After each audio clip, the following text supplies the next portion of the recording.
Bonjour à toutes et à tous. Dans le cadre de la semaine de pharmacovigilance, je vais vous présenter l'étude de la charge anticholinergique chez les patients atteints de maladies rénales chroniques, les profils, les facteurs associés et le lien avec les troubles cognitifs.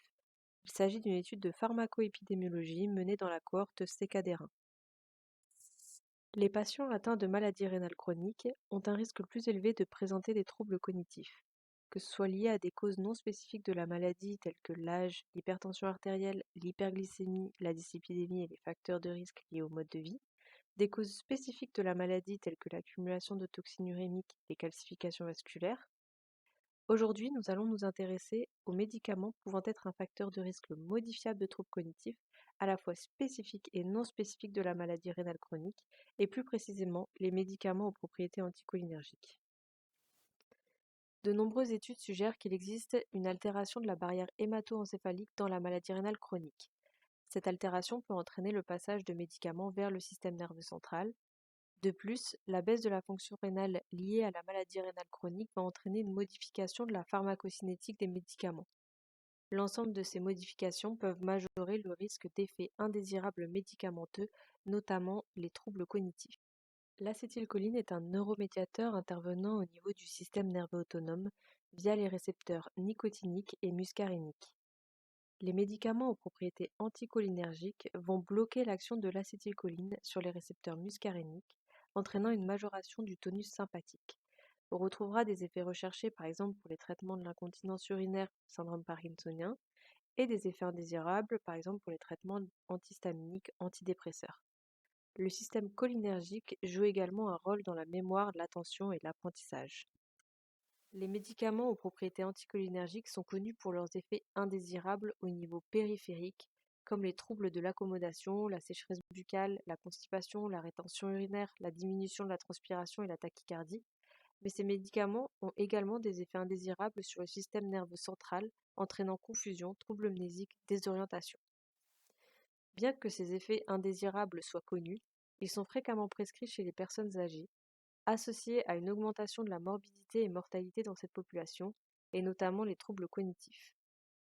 Dans la population de malades rénaux chroniques, ces médicaments sont fréquemment prescrits, dans un contexte de baisse de la fonction rénale, d'altération pharmacocinétique et d'un risque plus élevé d'effets indésirables médicamenteux.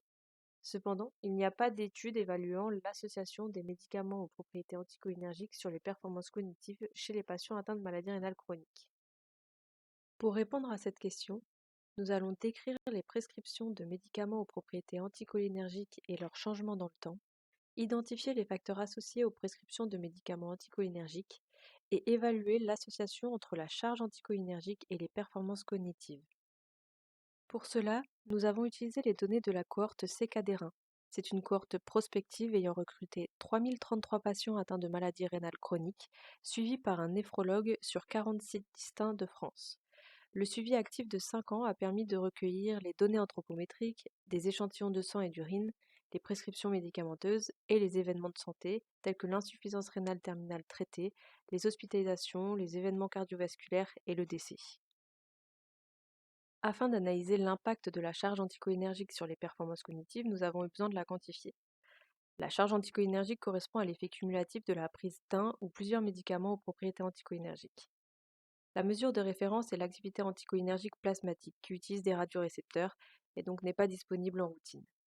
Il est possible d'estimer la charge anticholinergique à l'aide d'échelles. Il existe 13 échelles distinctes validées pour le calcul de la charge anticholinergique. Elles recensent les médicaments aux effets indésirables anticholinergiques au niveau central, périphérique ou central, et périphérique.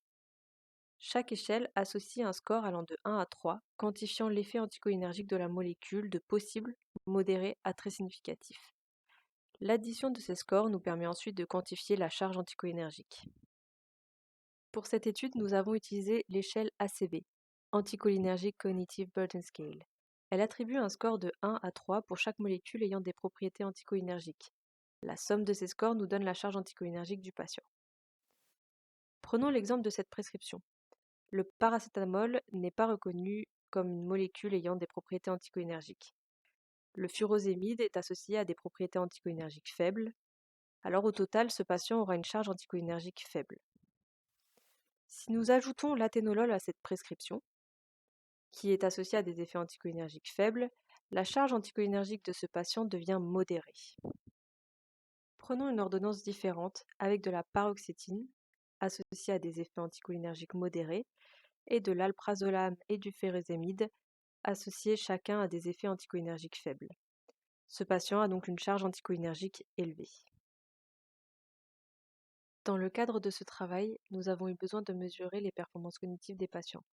Pour cela, nous avons utilisé le MMSE, Mini Mental State Examination, qui à travers différents domaines de performance cognitive attribue un score total de 30 points. Un score inférieur à 24 est associé à des troubles cognitifs. Dans la cohorte CKD1, le MMSE a été réalisé à l'inclusion. Donc à cette période, nous avions également les données de prescription médicamenteuse qui ont été récoltées à l'inclusion et les 3 mois précédant cette inclusion. Concernant les méthodes statistiques employées, nous avons d'abord réalisé des analyses descriptives sur les caractéristiques des patients à l'inclusion, les médicaments associés à une charge anticholinergique et la charge anticholinergique au cours des 5 années de suivi. Pour la recherche des facteurs associés à la charge anticholinergique, nous avons utilisé une régression multinomiale. L'association entre le MMSE et la charge anticholinergique a dans un premier temps été analysée de manière brute, puis dans une régression logistique ajustée avec les troubles cognitifs définis par un MMSE inférieur à 24 et la charge anticholinergique. Les données manquantes ont été imputées et nous avons utilisé le logiciel R. Sur les 3033 patients de la cohorte CKD1, 3007 patients avaient à la fois des mesures du MMSE et des données de prescription. À l'inclusion, l'âge médian était de 67 ans. La majorité des patients étaient des hommes et la moyenne du DFG était de 34 ml par minute, 1,73 m². On note que 52% des patients prennent au moins un médicament aux propriétés anticholinergiques et la majorité d'entre eux avaient une charge anticholinergique faible.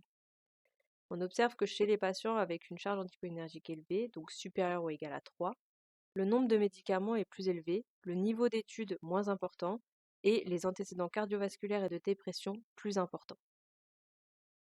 Lorsque l'on analyse de manière brute le score de MMSE selon la charge anticholinergique, on observe que les patients ayant une charge anticholinergique ont statistiquement un score de MMSE moindre que ceux qui n'ont pas de prescription de médicaments aux propriétés anticholinergiques. Voici les principales classes thérapeutiques associées à des propriétés anticholinergiques modérées à élevées à l'inclusion. Les antipsychotiques sont les plus prescrits et associés à une charge anticholinergique modérée. La molécule la plus prescrite était l'évopromazine. Pour les médicaments aux propriétés anticholinergiques élevées, ce sont les anxiolytiques et antidépresseurs les plus prescrits, avec pour molécules les plus prescrites hydroxyzine et amitriptyline. Afin de déterminer les facteurs de risque associés à la charge anticholinergique, nous avons réalisé une régression multinomiale avec en classe de référence les patients n'ayant pas de médicaments aux propriétés anticholinergiques. Le nombre de médicaments par jour est un facteur de risque commun pour la charge anticholinergique faible, modérée et élevée par rapport aux patients sans charge anticholinergique. La baisse du DFG et les antécédents cardiovasculaires sont associés à la charge anticholinergique faible et modérée par rapport aux patients sans charge anticholinergique. À noter que le niveau d'études élevé apparaît comme facteur protecteur d'une charge anticholinergique modérée et élevée, toujours par rapport aux patients sans charge anticholinergique. Dans ce modèle de régression logistique ajustée, l'atteinte cognitive est définie par le fait d'avoir un MMSE inférieur à 24. Par rapport aux patients sans charge anticholinergique, une charge anticholinergique élevée était statistiquement associée à une probabilité de présenter une atteinte cognitive. Cette probabilité n'était pas significative pour les charges anticholinergiques faibles et modérées. Les médicaments aux propriétés anticholinergiques sont fréquemment prescrits chez les personnes âgées. Notre étude montre que c'est également le cas dans la population de patients atteints de maladies rénales chroniques. Il n'y a pas eu d'études spécifiques sur l'association de la charge anticholinergique et les performances cognitives dans la maladie rénale chronique. Cependant, de nombreuses études retrouvent une association entre la charge anticholinergique et les troubles cognitifs chez les patients âgés. Notre étude retrouve également une association entre la charge anticholinergique élevée et les troubles cognitifs chez les patients atteints de maladies rénales chroniques. Dans la population âgée, les traitements pour l'incontinence urinaire sont fréquemment mentionnés dans les études des médicaments aux propriétés anticholinergiques. Dans notre population de patients atteints de maladies rénales chroniques, nous ne retrouvons pas ce type de prescription. Les médicaments aux propriétés anticholinergiques principalement prescrits dans la cohorte CKD1 sont des psychotropes, tels que l'hydroxyzine et l'amitriptyline. À noter que les psychotropes sont également mentionnés dans les études dans la population âgée. Notre étude observationnelle ne nous permet pas de réaliser de l'inférence causale. Nous ne pouvons pas analyser l'impact des changements des prescriptions. Enfin, il est possible que nous sous-estimions la charge anticholinergique des patients puisque les médicaments en vente libre, comme certains antihistaminiques, n'ont pas été récoltés. Notre étude présente des forces. C'est la première étude de ce type auprès de patients atteints de maladie rénale chronique. Outre l'association entre la charge anticholinergique élevée et les troubles cognitifs, l'identification des molécules les plus prescrites permet de réduire la charge anticholinergique en ciblant ces molécules comme l'hydroxyzine. L'étude CKD-RIN nous fournit un échantillon robuste et représentatif de l'offre de soins néphrologiques en France. Enfin, nous avons utilisé des échelles valides du MMSE et de l'ACB, et l'échelle ACB est une échelle fréquemment utilisée dans la recherche. Les points à retenir de notre étude sont que la prescription de médicaments aux propriétés anticholinergiques est fréquente chez les patients atteints de maladie rénale chronique. Le nombre de médicaments et les antécédents neuropsychiatriques étaient des facteurs associés à une charge anticholinergique élevée, mais que le niveau d'étude élevé apparaît comme un facteur protecteur. La charge anticholinergique élevée était associée à une probabilité de survenue de troubles cognitifs. En conclusion, les résultats de notre étude soulignent l'importance de prescrire les médicaments aux propriétés anticholinergiques avec précaution auprès des patients atteints de maladie rénale chronique. Comme une grande partie de la population âgée présente une altération de la fonction rénale, nos résultats sont également importants dans ce groupe. Cette étude a été publiée dans le Journal of American Geriatric Society en 2024 et je vous remercie de votre attention.